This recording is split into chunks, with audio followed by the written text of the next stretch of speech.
और वहां पर लगातार कार्रवाई देखने को मिल रही है। दिल्ली के राजेंद्र नगर में बुलडोजर पहुंचा है। ये बड़ी खबर इस वक्त आपको बता दें, दिल्ली पुलिस एक्शन में है और अब तक 7 लोगों की गिरफ्तारी भी हो चुकी है। कोशिश यही की जा रही है कि आखिर इन तस्वीरों के लिए, इस हादसे के लिए जिम्मेदार कौन है उसको चिन्हित किया जाए, कार्रवाई की जाए। हालांकि एमसीडी को भी निर्देश मेयर की ओर से दिया गया है कि इस तरीके के जो भी सेंटर्स चल रहे हैं बेसमेंट में उनको चिन्हित किया जाए और 13 सेंटर्स को सील भी किया गया है। एक्शन में नजर आ रही है दिल्ली पुलिस। फिलहाल यहाँ पर बुलडोजर चला है, क्या कुछ एक्शन, क्या कुछ कार्रवाई बुलडोजर से देखने को मिलेगी, इस पर रहेगी नजर। तस्वीरें हम लगातार आपको दिखा रहे हैं।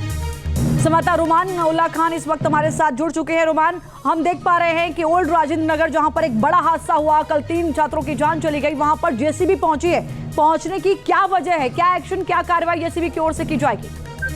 देखिए, बिल्कुल एनालिसिस किया जा रहा है और साथ ही साथ जो तमाम दस्तावेज हैं, जो डॉक्यूमेंट्स हैं बिल्डिंग को बनाने के और बिल्डिंग बायलॉज को लेकर, उसको जांचा गया। अधिकारियों की टीम यहाँ पर मौजूद है। दरअसल जो बेसमेंट है, बेसमेंट में 12 फीट गहरा तालाब बन गया था। बेसमेंट किस कंडीशन में बनाया गया, कि क्या यहाँ पर परमिशन थी या नहीं, ऐसे आसार लग रहे हैं, ऐसे सूत्र बता रहे हैं कि यहाँ पर अवैध निर्माण का मैटर है और इसी के चलते यहाँ पर जो है वो दल बल के साथ में एमसीडी के कुछ दस्ता भी पहुंचा है और साथ ही साथ जेसीबी भी पहुंची है। अभी कोई फैसला नहीं लिया गया है, लेकिन कुछ समय के बाद स्थिति पूरी तरह से साफ हो जाएगी कि क्या इस इमारत पे किसी तरह की कोई कार्रवाई होती है या नहीं। रुमानुल्लाह, आपने अतिक्रमण का जिक्र किया, बुलडोजर की तस्वीर हम लगातार देख पा रहे हैं। क्या ये अतिक्रमण जिस बिल्डिंग में ये हादसा हुआ उस बिल्डिंग में किया गया या उसके आसपास की बिल्डिंगों को चिन्हित किया गया है? कोई जानकारी मिल पा रही है कि ये कार्रवाई किस बिल्डिंग पे होने जा रही है?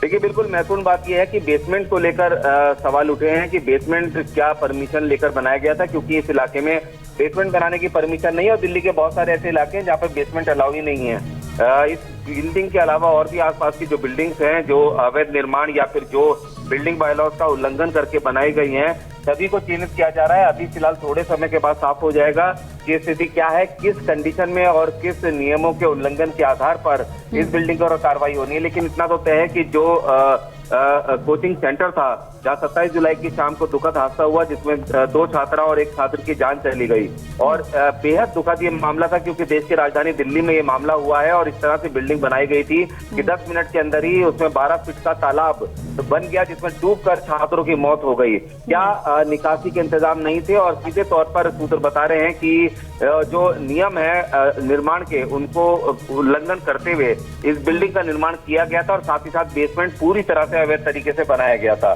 फिलहाल कार्रवाई करने के लिए जो लास्ट मोमेंट पर पूरी चर्चा होती है, तमाम जो दस्तावेज खंगाले जाते हैं, उसकी प्रक्रिया से जो प्रशासन है वो गुजर रहा है और थोड़े समय के बाद स्थिति पूरी स्पष्ट हो जाएगी। ठीक है रुमानुल्लाह, हमारे साथ रहिए। डीसीपी की ओर से क्या कुछ कहा जा रहा है वो पहले अपने दर्शकों को सुना देते हैं। हमने पहले 2 व्यक्ति गिरफ्तार किए थे और अब हमने 5 और लोगों को इस केस में गिरफ्तार किया है। इसमें 4 वो हैं जो इस बेसमेंट के ओनर्स थे और 1 व्यक्ति वो है जो उस रोड से बहुत ही तेज़ गति से अपने गाड़ी को ले जाते हुए दिखा है, जिसके कारण उस बिल्डिंग के गेट का डैमेज होना देखा गया है।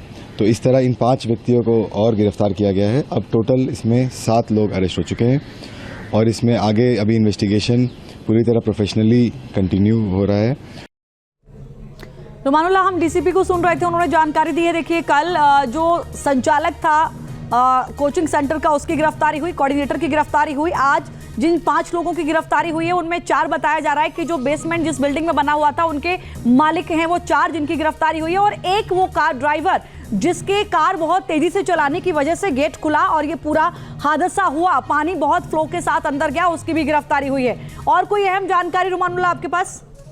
देखिए, बिल्कुल इस पूरे मामले में जो ये 5 गिरफ्तारी हुई है, इनको महत्वपूर्ण माना जा रहा है, क्योंकि कोचिंग संचालक जो था उसको तो गिरफ्तार कर लिया गया था, क्योंकि सीधे तौर पर उसकी जिम्मेदारी बनती है, संचालक था, उसकी कोचिंग सेंटर के अंदर इस तरह का हादसा हुआ है। लेकिन उसके बाद ये तमाम जांच की गई कि आखिर देश की राजधानी दिल्ली के अंदर एक बिल्डिंग जहां पर कोचिंग सेंटर चल रहा है और वहां पर अचानक से इस तरह से पानी भर जाए कि 3 छात्रों की मौत हो जाए, ये अपने आप में बहुत ही गंभीर पूरा मामला है। और इसी स्थिति को देखते हुए जो बिल्डिंग के तमाम दस्तावेज थे उनको खंगाला गया, बिल्डिंग के जो मालिक थे 4 उनको गिरफ्तार किया गया। साथ ही साथ क्योंकि इस पूरे मामले में अब जिम्मेदारी तय की जाएगी सिर्फ जो लोग थे जो वहां पर कोचिंग संचालक थे या बिल्डिंग मालिक थे या फिर जो कार ड्राइवर था जिसकी लापरवाही की वजह से ये हादसा हुआ। जी। लेकिन उसके अलावा असली जिम्मेदार वो लोग भी हैं जिन्होंने इस तरह के कोचिंग इंस्टीट्यूट को चलाने की परमिशन दी, या इस तरह की बिल्डिंग को समय रहते जब बन रही थी तब नहीं रोका, या समय पर उसकी सिक्योरिटी जांच नहीं की।